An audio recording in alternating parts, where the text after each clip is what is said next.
از تومور مغزی تا ممنوع الکاری پرستو، از معتاد شدن پدرش تا مریضی مادرش، از نامزدی و عقد تا طلاق و مجرد موندن، از مهاجرت کردنش به ترکیه تا برگشتن به ایران، از زیر آسمان شهر تا عشق ابدی، همه در کانال مونیمی.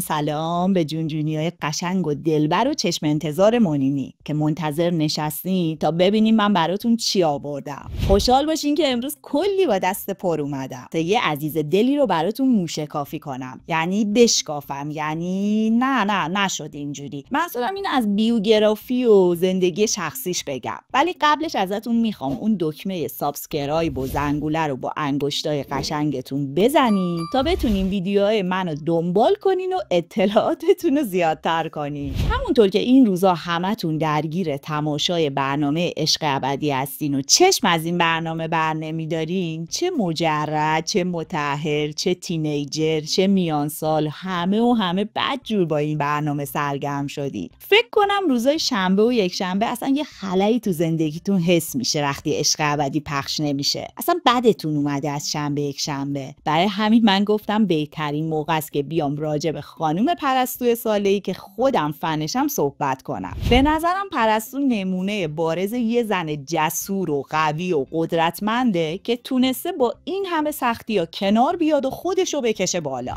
بله، پرستو جون اسم اصلیش الهام صالحی سیاوشانیه که 9 آبان 1356 تو تهران به دنیا اومده که این ویدیو رو تقدیم میکنم به هرچی آبانی مغرور و جذاب و دوست داشتنی و مهربون که خودم یه نمونه بارزشم.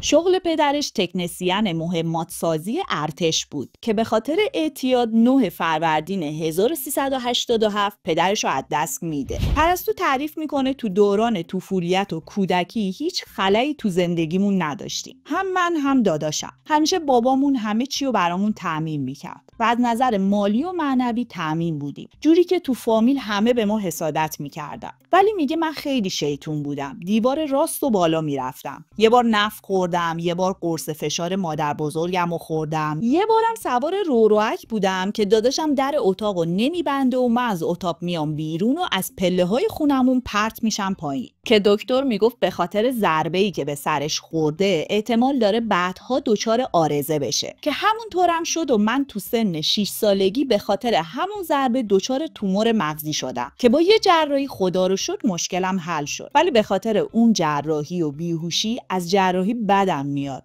حتی با شنیدن اسمش هم استرس میگیرم. به قول رحمت پایتخت که میگه استرسی شدم، قلب من تپشی شد، پنیک شدم. استرسی شدم، قلب من تپشی شد. بله بچه ها، مامان پرستو خانه‌دار بود. داداشش هم به اسم امیرشاهی مهندس کامپیوتره. پدرش بعد از مدت‌های حدود 13 سال معتاد میشه. خود پرستو میگه پدرم یه دفعه‌ای معتاد شد و ما هیچی از اعتیادش نفهمیدیم. یه دفعه به خودمون اومدیم دیدیم پدرم اعتیاد داره. به خاطر دوستاش بود. میگفت جوری شده بود که هر کاری میکردیم پدرم اعتیادو ترک کنه نمیکرد و همیشه با مادرم دعواهای شدید میگرفت. مادرمو کتک میزد. جوری که یه بار من از مدرسه اومدم خونه و دیدم مامانم با صورت پر از خون رو تخت افتاده و من و داداشم فکر کردیم مامانم مرده. من برای پدرم حتی نامه‌نگاری میکردم، میذاشتم زیر بالشش شاید به خودش بیاد و ترک کنه، اما اون میخوند و گریه میکرد ولی دوباره ادامه میداد. حتی دیگه از چشممون افتاده بود. من خجالت میکشیدم پدرم بیاد دم در مدرسه دنبالم. یک بار با تاکسی اومد دم مدرسه دنبالم. من از خجالت رفتم پشت یکی از همکلاسیام قایم شدم و بهش گفتم برو اینجا نمون و سوار تاکسیش نشدم چون دوست نداشتم دوستام و همکلاسیام پدرمو اونجوری ببینن. خجالت میکشیدم. وقتی اومدم خونه مامانم گفت بابات ناراحته از دستت که سوار تاکسیش نشدی. همین میشد که من و داداشم هر لحظه از پدرم دورتر و دورتر میشدیم.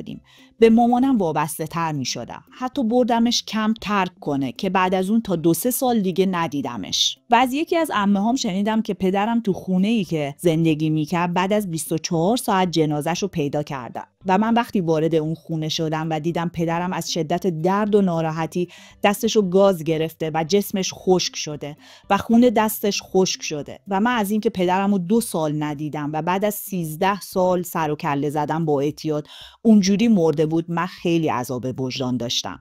همش گریه میکردم و میگفتم ای کاش من توی اون 2 سال کنارش بودم، ای کاش با همون اعتیادش زنده بود و پیش ما بود و من یک بار دیگه میتونستم بغلش کنم.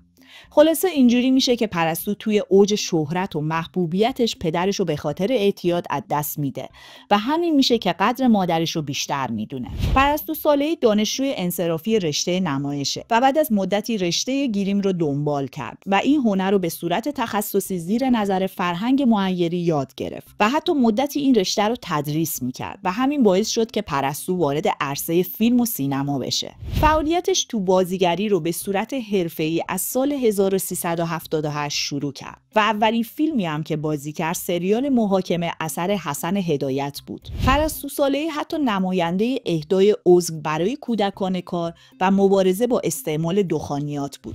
اوج شهرتش بازی تو سریال زیر آسمان شهر بود که یه سریال کمدی موفق به تهیه کنندگی و کارگردانی مهران غفوریان تو سال 1380 بود که یه جورایی نوستالژی شده برامون. پرستو تو سال 1398 یه عکسی از خودش تو صفحه اینستاگرامش منتشر کرد که خبر ازدواجش رو علنی کرد. ولی عکس فقط از حلقه ازدواج تو دستش بود و آقای داماد هم مجهول بود. همون موقع شایعه‌های زیادی پخش شد که آقای داماد نوید حیدریه، ولی پرستو با جواب تند و قاطعانه این شایعه‌ها رو تکذیب کرد.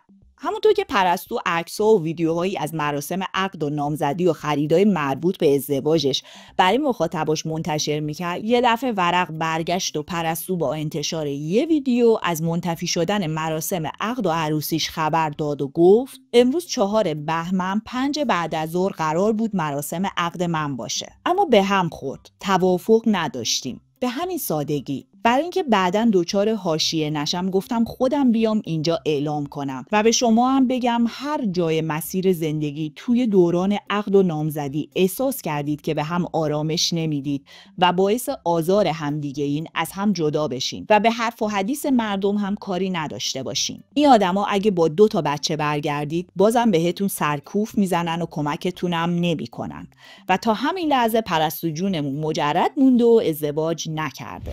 راستی پرستو یه استقلالی 2 آتیش است، عاشق ماه و دریا و شعره. گل مورد علاقش هم نرگسه.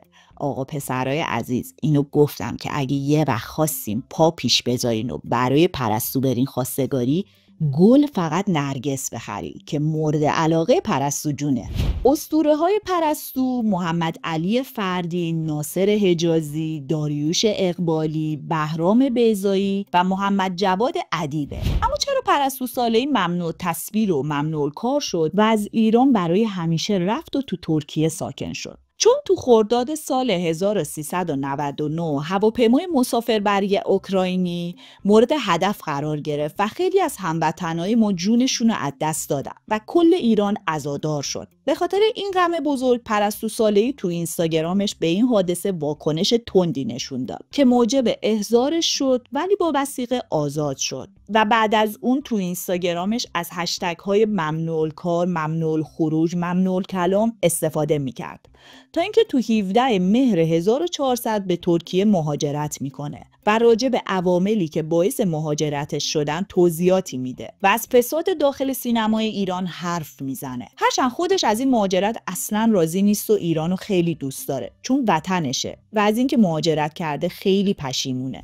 7 مرداد 1403 با انتشار یه ویدیویی میگه میخوام برگردم ایران و با گریه میگه از این تنهایی و غربت خسته شدم. به خاطر مسائل سیاسی به تازگی مادرش مریض شده بود و خواست به همراه مادرش برای درمان به ایران بیاد، ولی نتونست بیاد و مادرش تنها اومد ایران و تحت درمانه. و پرستو خیلی وقتا برای مادرش استوری دلتنگی و خوب شدن میذاره. به خاطر وابستگی شدیدش به مادرش تحمل دوریش و مریضیشو نداره. حتی تو اعتراضات واکنش به کشته شدن مهسا امینی فعال بود و اعتقادی نداره که ساکت باشه. پرستو ساله‌ای زمانی که تو ایران بود تو فیلم‌های سینمایی و سریالی زیادی بازی کرد، مثل چشمهایش، تو را دوست دارم، زیر آسمان شهر، مسلخ، زیگزاگ، همکلاس، اعتراض، شوخی کردم، رسم شیدایی، دوباره زندگی، روژان و خیلیای دیگه که همشو برای اینکه حوصلتون سر نره نمیگم. جدیداً هم توی ترکیه یا استانبول یه رئالیتی شو به اسم عشق ابدی رو مجریگری میکنه. این رئالیتی شو رو عربا و ترکا و اسپانیا هم ساختن. سازنده این برنامه ترکا هستن که از یوتیوب پخش میشه و بیننده ها و مخاطبای زیادی رو جذب کرده. دخترها و پسرها با هدف آشنایی و همسریابی تو این برنامه میان که کلا 100 قسمته و اگه کاپلی تا انتها بره برنده جایزه $30,000 میشه. جونجونیای مهربون مونینی، مرسی از اینکه همراه من بودین تو این ویدیو. خوشحال میشم نظرات قشنگتون رو توی کامنت برای من بنویسید و با لایک و کامنت و سابسکرایب انرژی مثبتتون رو به من بدید تا یه ویدیوی دیگه و یه بیوگرافی دیگه. خدا پناهتون و ماچ بهتون.